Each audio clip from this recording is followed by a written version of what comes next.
that there were some disparities in how schools were suspending our students. So we also saw the subgroups of brown and black kids not performing well academically. So those two pieces of data have been very evident to see how we need to provide some interventions in place so that A, we don't suspend so many students of color, and also what can we do better so that we could provide this, again, these two subgroups of students with the equitable resources that they need to become academically successful. During COVID-19, one of the things for me as Director of Feminine Community Engagement in the Office of Equity Affairs has been the inequities that has been highlighted in how many families lack technology, such as a device or Wi-Fi, which we know is critical for their virtual learning.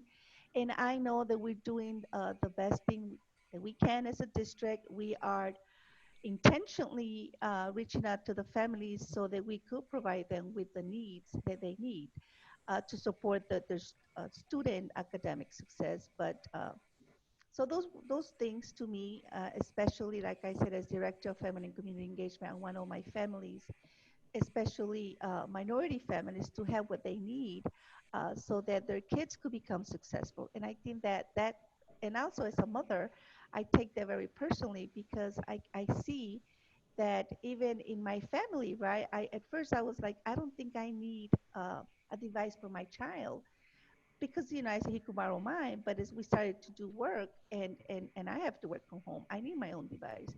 So now I see the importance of having my child having his own device. Thank you. Dee, where are you? Oh, there you are. I'm here. Good morning. What we did, we took the opportunity to look at discipline data for the district and for each school. And then based on that, we started to find out where the disparities were when it came to discipline for our Black students, white students, and Hispanics. Our Black population of students is approximately 16%. Our Hispanic is 24%, and our white is approximately 54 to 56%. And what was happening, we saw was that 36% of the discipline or suspension was what we saw when it came to our African American population. So based on that, we shared the information with our principals, and then we went and we discussed scenarios, strategies, possible solutions that we could share that focused on equity. With an emphasis on implicit bias, because that's something we needed to look at as we were looking at how the students were being disciplined and ways that we could keep them in school. When it comes to student achievement, it is definitely impacted by discipline, so therefore we needed to look at that. And so we wanted to make sure that we help educators let the students enter in their classroom with a clean slate, and then the growth in the academics is more likely to occur when students are in the classroom. So you want to make sure that how you're handling the discipline. And then also with the educators, acknowledging the implicit bias, that is important. From the first day that children are introduced to formal education, starting in preschool, and that educators should work on building a firm foundation focused on educating every student. Also, educators should strive to make sure they provide positive reinforcement when it comes to discipline and try to look at the things that are helpful, because we saw that when the students know that the person cares and that they understand there might be some things going on in their family, they tend to do better and start changing those behaviors. That's interesting that you both focused somewhat on discipline and suspension. So that's obviously a theme today. Next question is for Jasmine and Rosa. We'll let Jasmine go first. How has data changed or directed your efforts during COVID? Just sort of taking off from what you've been talking about already. So thank you for having me. And I wanted to also add that I am new to this meeting. I was having some interesting tech things that were going on. So my apologies there. So the question, how has data changed or directed efforts during COVID-19? Well, Guilford County Schools is consistently working to eliminate the gaps that we have by doing diagnostics on every student at the beginning of the school year. So we're ensuring that we're not perpetuating some of these gaps by making an assumption that only certain types of students are coming in at a disadvantage with particular learning loss. We are ensuring that we understand that COVID-19, the economy, the emotional, psychological, and learning economy of COVID-19 is something that has impacted all students. And with that, again, saying that we are not perpetuating any gaps is to locate that we want to see where all students are. We're not focusing on a particular economically disadvantaged group. We are ensuring that we look at all students at baseline and questioning our own assumptions about what COVID-19 impact looks like. It's critical that we are consistently building a culture that speaks to how educators think of our students and speak about our students.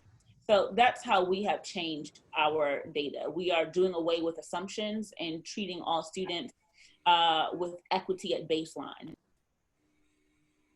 Great, thank you. Rosa? You repeat the question? I was having a hard time hearing you. Sure, no problem. We were looking for your thoughts about how data has changed your district's effort during COVID. Obviously, with COVID-19 being such a turmoil, one of the things that our district is doing is making sure that every child has what they need to be successful during COVID-19, especially now that we know that kids have to stay home for some other for for another time. We don't know for how long. So one of the efforts that we are doing, and again, it's working with school principals, working with social workers, working across the districts to make sure that we have the data that we need to make sure that all the families that need a device have what they need. Um, there's a big push coming on the 17th of August to have different distribution sites in Wake County Public Schools to make sure that families get what they need. They were asked to complete a survey so that we know exactly what their needs are as far as do they need a device, do they need Wi-Fi. So I think that moving forward with COVID-19, one of the things is that we know there are students are coming back to us, some behind academically, some advanced. So obviously the data, teachers will be taking assessments to kind of have an idea of where the students are so they could get the help that they need so that they could be academically ready for the school year. But I think the piece about making sure that our parents have what they need, and again, it goes from my own perspective because that's what I work with. I work with the parents to make sure that they have what they need.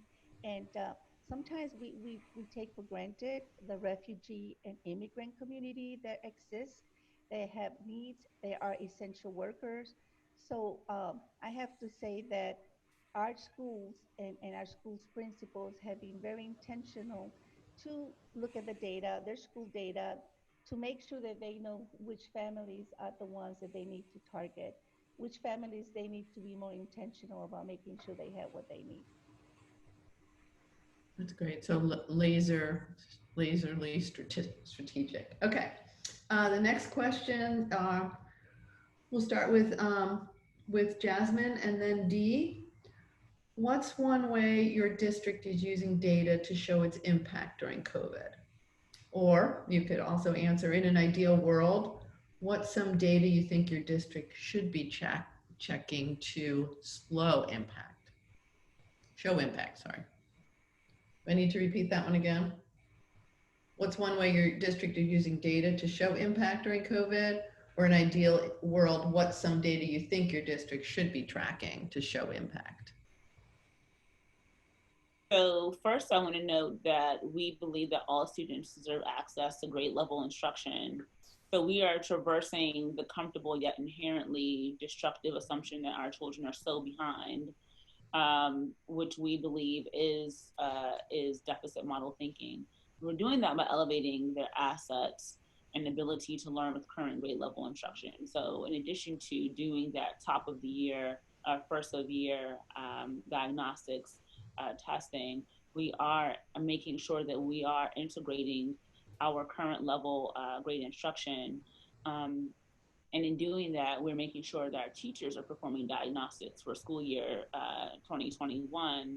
Um, when you ask the question, in an ideal world, what are some data you think districts should be tracking? Um, right now, what we're working to do is really noting where our students are, engaging where their families' needs are, and identifying what our next steps by first co-creating and partnering with families. That is what we're moving to do, not so much relying on elevating particular data at this moment. We are really trying to ensure that we're operating from a social emotional learning base with respect to how we are preparing our students for this year and our reality in COVID.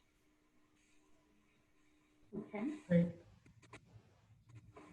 And then for us, when it comes to an ideal world, we talked about in order to continue increasing student learning, it is imperative that our school system track the following attendance, whether it's face to face or virtual. We need to make sure that we're tracking that.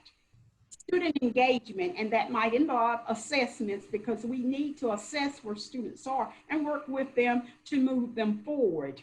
Um, Make sure they're understanding the subject matter.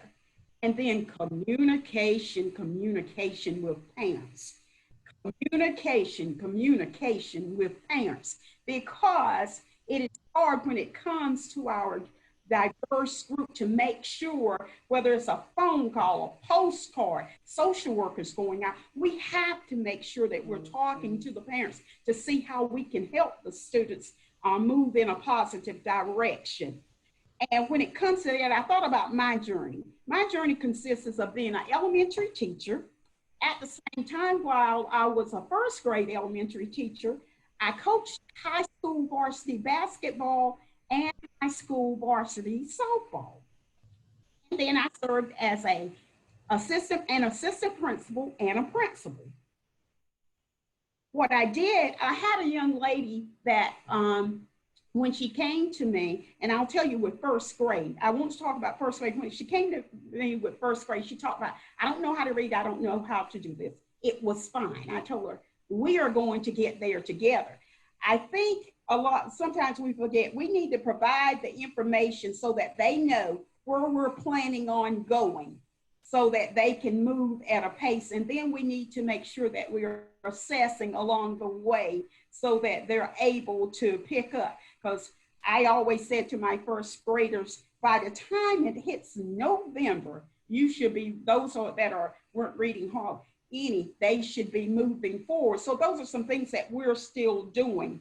We need to continue tracking these areas for students in order to make sure they're progressing in academics. Reading is essential for each individual student because it ties it all in to the other subject areas. And so as we're doing that, we need to make sure we're making the context and just making sure that we're not leaving not one child behind. We should be moving all students. Thank you. So this question is for all of you. Why don't we start with Rosa? The campaign for grade level reading is focused on addressing significant learning loss experienced by COVID-19. So this is a new focus for the national campaign. We've been talking about it with state leads for the past month or so, particularly with students of color. What advice would you have for these community leaders who are within our campaign, who may or may not be working in the school system, but as they do this work, especially those seeking to be anti-racist allies? Um, my advice would be for you to learn about the different cultures that are represented within your school district, learn about their traditions, but also as you interact with parents, during this COVID-19, please just highlight and emphasize that it is critical for them to communicate with the school, to tell us about their needs, to communicate and have a contact communication with their school teacher. Also, please continue to share the power of reading. We know that reading helps students to expand their vocabulary, to think critically, and also, sometimes parents feel like, well, I'm not educated enough to teach them how to read or how to do math because the way I do math is very different. But you know what? If you could share this quick online resource, which is free, and I use it with my son. And believe me, I always tell families when they feel despair, like, I don't know what to do. How do I encourage my child? How do I even help them with social studies, history, pre-algebra, and calculus? I always tell them, go to khanacademy.org. And also, I mean, they offer different areas in such as math, language arts, science. In high school, they even have calculus classes, algebra, and everything's free. The only thing is that the parent has to sign in and get a login, and then she will connect her students. Also, Khan Academy está en español, it's in Spanish, and in some other languages are working to add other languages, but right now it's in Spanish. And all you have to remember is Academy, Khan Academy together.org. And then for Spanish is same thing, Khan Academy, but before that it's Coin ES, ES for Spanish. And if you don't remember, just say Khan Academy en Espanol, and they could Google it and it will take them there.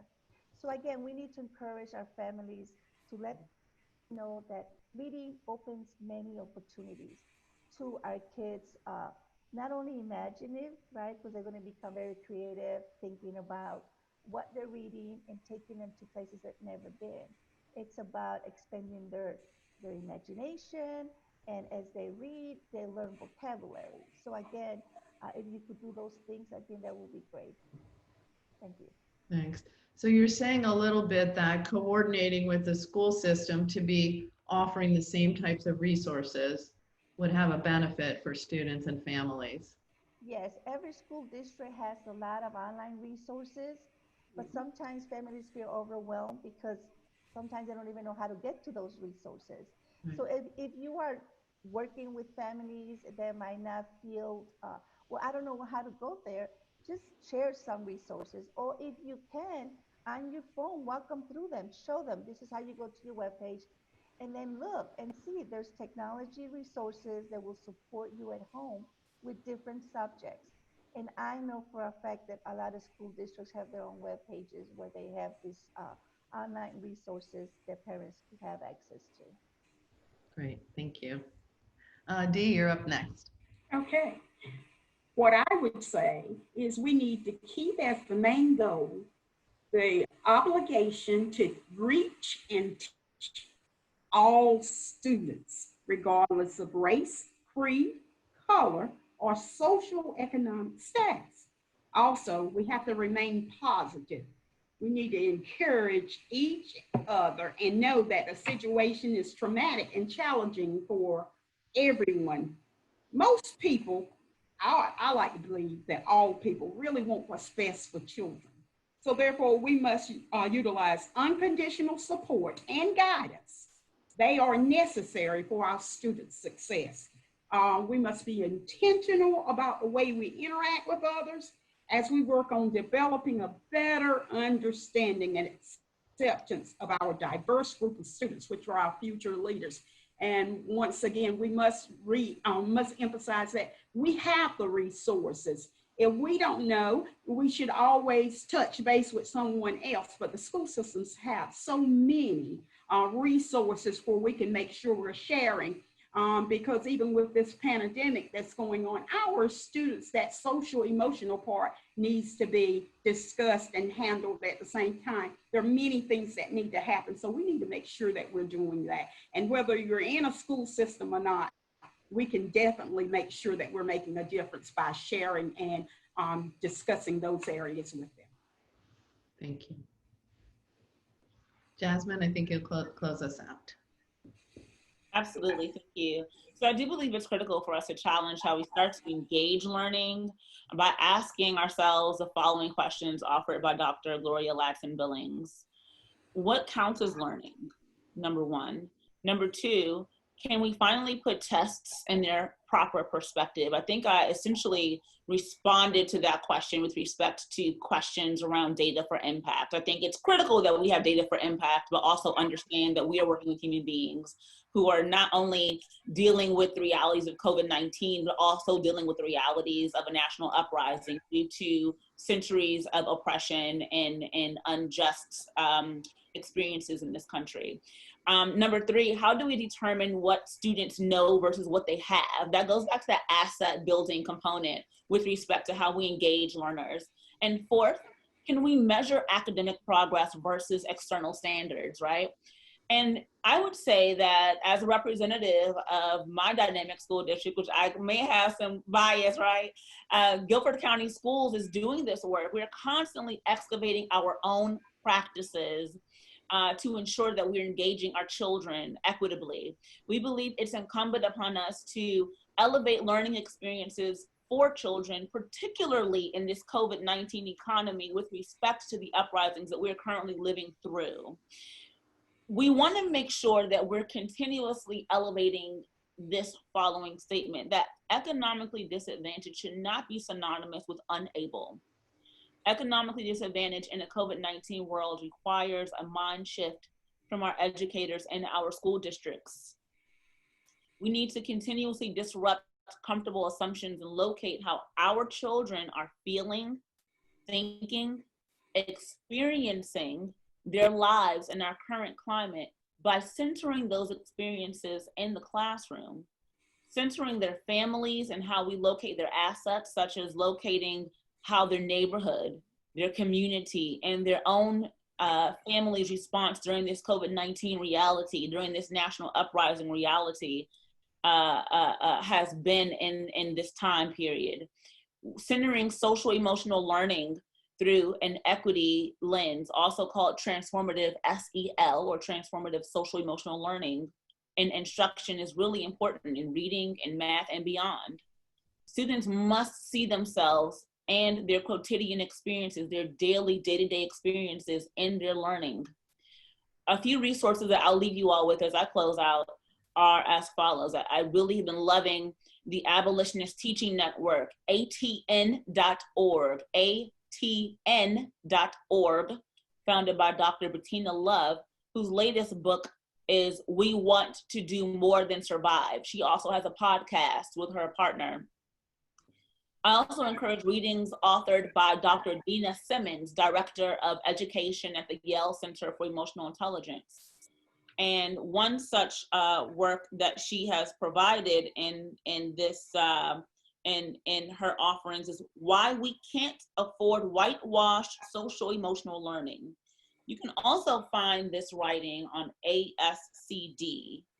So again, I really encourage that we lean into our rich tapestry of educational equity, and that we continue to identify what it means to center our students' experiences in the very course of instruction that we are providing in these learning spaces. And I also encourage us to reframe what our inherent thinking around social emotional learning is, and to ensure that we are always centering our students' experiences. We have a tendency to historically want to separate what our students are facing with what we need to teach. And I think when we integrate what they're experiencing with what we need to teach, we're seeing better outcomes. We're seeing connectedness to the material. We are locating and centering our families' experiences, and we're saying that we care about you, what you're going through, what you're experiencing, and that within and of itself is a step toward equity. Thank you. Thank you, Jasmine. We do have some questions, and I'm just going to call on folks to ask them themselves, and we could start with Linda, if you unmute yourself. Hi, I'm from Orange County Partnership for Young Children, and we have two school systems.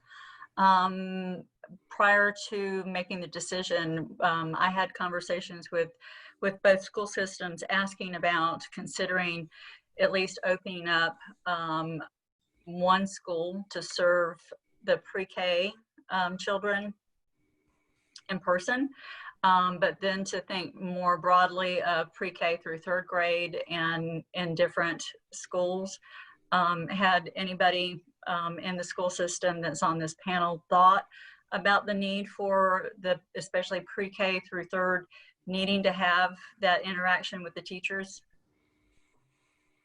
We are looking at pre-K will come back with our kindergarten through fifth grade students also. So we're looking at bringing them back on the 8th of September, if I'm not mistaken. We're starting out virtual, but then we will begin moving into our AB schedule. Okay. Also, Wake County is looking into bringing them as soon as you know, they continue to review the data. So as soon as the data indicates that it's okay for them to come back, definitely. We believe that they need more interaction. And as we know, they need to have that also that interaction with the teacher and other students. So definitely we're looking into that. Jasmine, did you have anything to add? Would you mind please repeating the question? Sure. Our folks from Orange County are wanting to understand, did your school system consider opening pre-K to third grade, especially for students who are at risk or under-resourced?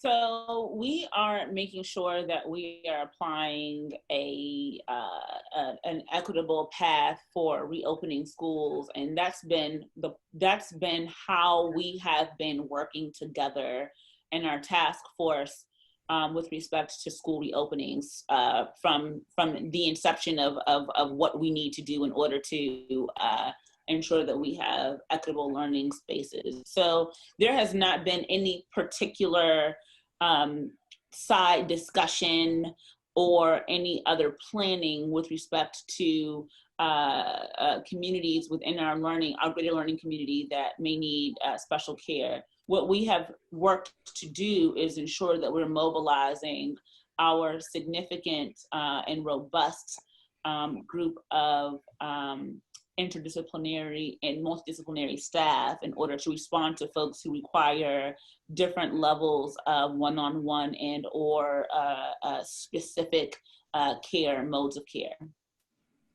Great. I have a question for someone who has asked me to ask it on their behalf. What can the Campaign for Grade Level Reading Communities and other organizations that are represented here today do to support your important work? Jasmine, since you're on, why don't you, if you're open, you can start. Sure. So I think some of the things that we can do, or some of the things that we can definitely call on our partners to do to support our work, are to ensure that we are participating in courageous conversations around the needs that our students have that may preclude what we're thinking is on track for their reading literacy competencies. I think that understanding that our students and their families have lives that they're bringing into their learning spaces that may definitely impact how they're learning is critical, and not making an assumption that the lives they bring into learning space is one that is a problem or a concern, while there may be concerning issues that exist. What I'm really trying to get at here as I continue to think through this question, honestly, is that continue to have spaces that are safe spaces in our learning communities. That safe spaces also come with funding for equity and inclusion of our students, our families, that we are also centering the voices of folks that are oftentimes most marginalized. And I think in centering those voices and considering some of the constraints that might exist with folks who would really best serve as advocates in our learning spaces, that that we are creating spaces for their inclusion. And I really go back to the funding piece. I think that funding grant funded projects to center voices for our families, their students, are things that we can really explore further. At this time, I'm thinking about a variety of opportunities for parents to engage in boards and services, for some of our partners to themselves engage in racial equity and also intersectional anti-racist training and understanding of all of the intersectional identities and cross sections by which our communities are represented.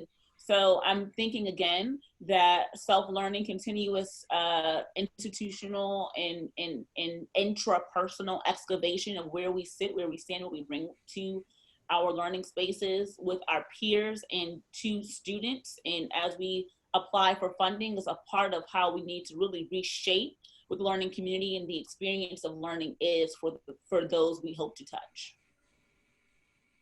That's great. Rosa or Dee, would you like to answer that question? You don't have to. We could keep going, but I thought I'd give you an opportunity. Just restate the question again, please. Certainly. So in the meeting here today, we have communities from several different counties, and they are working directly with families or through different organizations to support their literacy. And so they want to know how they can be more supportive of the work in the school system. Okay. One thing is by communicating with the parents, by checking in with them and just seeing what are the needs and what are the other things they can help with. Collaboration is important.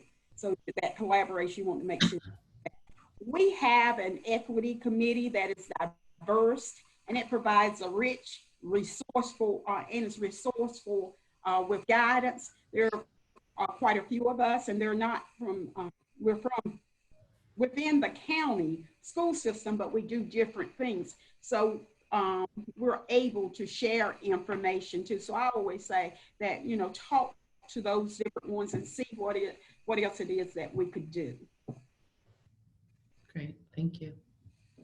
I would like to add that I concur with what Jasmine said, but I think that it's always important to start within ourselves. So as we look at racial and equity issues, we need to also find out who we are, and also look at our own identity before we could actually look at other people.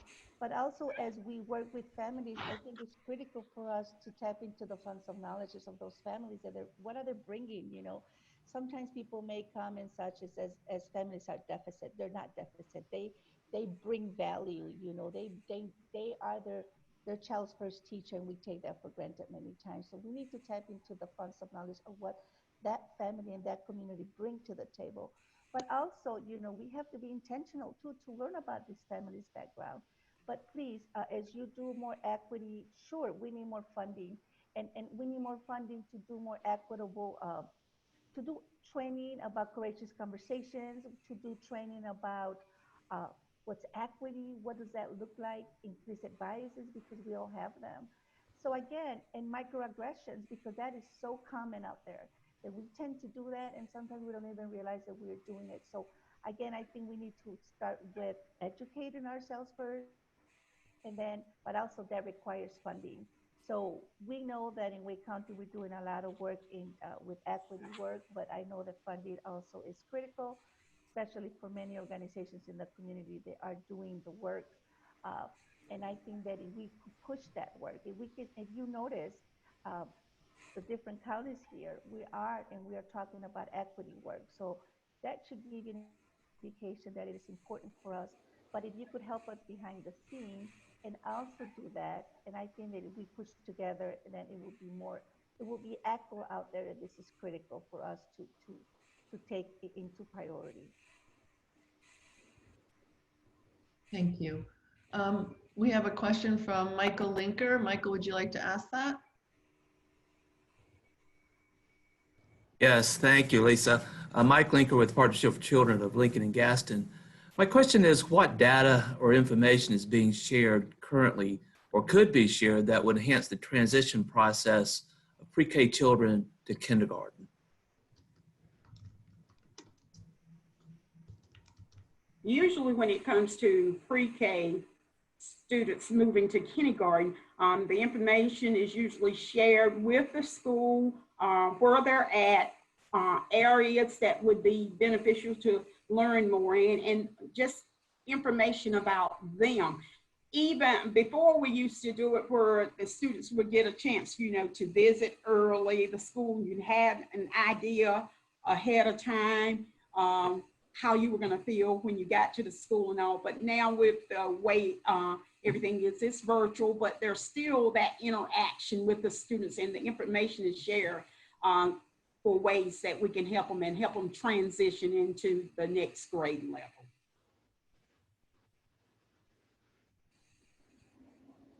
Jasmine, did you have something to add? For this one, I'm going to pass and defer to my colleague. No problem. Rosa, did you have anything to add about this one? Because I do family engagement, I do family academies, and one of the academies that we do is it's a workshop to educate parents about the transition from pre-K to kindergarten, also from kindergarten to elementary school. So I think it's critical that the families also have the tools so that they could better help their kids make that transition to kindergarten, because it's crucial. We also work with Marbles Museums to do the big kickoff for kindergarten, but right now, because of COVID, it's going to be hard for us to bring all those kids to Marbles Museums, but there will be a virtual back to school kickoff for kindergarten. So at least that's positive. That's great. While we're with you, Rosa, can you tell us how is the public school looking at data to understand student enrollment? Like, how is that working? I don't really have all the data on that, but I know that it's been challenging because before, obviously, not so much, because we have online the application for students to enroll, so that has made it easier. But when you look at the low, for example, our immigrant students, they might not have access to a computer. That's what the challenge is, and I know that they're trying to track, because we know the data, right? We know how many kids we should be expecting to at least enroll this school year. So right now, what they're trying to do is to be more intentional, to have the data, the applications available for parents to go and pick up the packages so they could complete them to enroll their students.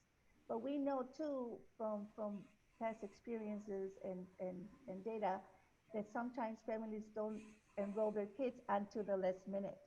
So come August 17, we're going to see an increase of enrollment because, again, some parents are waiting to the last minute. Okay, I hadn't thought about that. And as far as the data for enrolling students, we're making sure, of course, that once they're enrolled, then the principal for that school, they are putting the students in class, and the ones that are virtual. So we have it both ways that we're looking at. And with that information, it might be where A group goes 2 days a week, and then B group, and then they're virtual the other 2 days. Same thing for B group. But those students are put in classes according to where the principal has looked at, and they've looked at the data of what they have ahead of time, so they can appropriately place them but balance it out at the same time. Okay. I do want to add that while we do not, or I'll say why I do not have specific tidbits with respect to helping transition pre-K students in kindergarten, I can say that as a district, we do have our Guilford Parent Academy, which is purposeful for elevating connectedness with families from Title I schools specifically to Guilford Parent Academy, which provides access to really understanding what the school experience is. So school as an institution within our education system, for them to understand how they can connect to pathways for success within Guilford Parent Academy. the beautiful thing about the Guilford Parent Academy, which is led by one of our most awesome directors, Kimberly Funderburk, is that in the wake of COVID-19, our Guilford Parent Academy had immediately started to engage families from our YouTube channel, from our GCS TV station, also started to amplify some of the calls we were making to families, and really was instrumental in engaging departments and other parts of our districts with understanding how grading was doing, how it would be shifting per NCDPI. So this is across the board, but particularly with respect to our early learners, Guilford Parent Academy has been instrumental in understanding or providing an understanding or expectations for parents who are navigating schooling in this early part of their children's school lives. So I would say that's been a critical component for how we continue to engage our students. And while it is Title I focused, Guilford Parent Academy is absolutely one that can be accessed by all parents. So I would say that has been an instrumental key for ensuring that parents are not feeling left behind. I will add that while that is instrumental, gaps exists, cracks exist, and ensuring that we are meeting parents and families as much as possible is definitely a continued part of how we self-excavate, asking, how can we reach parents who may not have digital access, who, we make the assumption that, this digitization of education and communication is one that will be a catch-all, but there's no such thing as a catch-all, right? You might be able to catch a lot, but not all. Even folks that have digital devices may not necessarily be connecting to what we deem critical platforms for learning and engaging. So that's a constant reminder and component for how we are ensuring that we are tapping in and rooting into equity. And in doing that, one thing that we're also doing is ensuring that we're providing some one-on-one sessions through Guilford Parent Academy for all parents who are going to be new kindergarteners and up, for all parents in our GCS community. So they know that this is the platform by which your students are going to be learning, how we're going to be engaging. And we want to make sure that you understand how to utilize this, that you have the tools for accessing this resource, and that we have check-ins for ensuring that you aren't getting lost in this thing. So we're learning from where we've been from March through June of this year with COVID-19, and we're utilizing those learning opportunities for shaping a more equitable digital education platform in the future. Also ensuring that we're providing necessary resources, i.e. laptops, to those who are in need. Right. Thank you. We're getting close to time. It seems like in so much of our work, so many inequities or things that were fragile before are being highlighted so much during this. And if there's something that could come out of this that is positive, it's that recognition and more action for change. So thank all of you for taking the time today to speak with us. It's just been a lot of great conversation in the chat box. Your session will be recorded and we'll share it with you. But on behalf of our team and everyone here today, we wanted to thank you for your time and your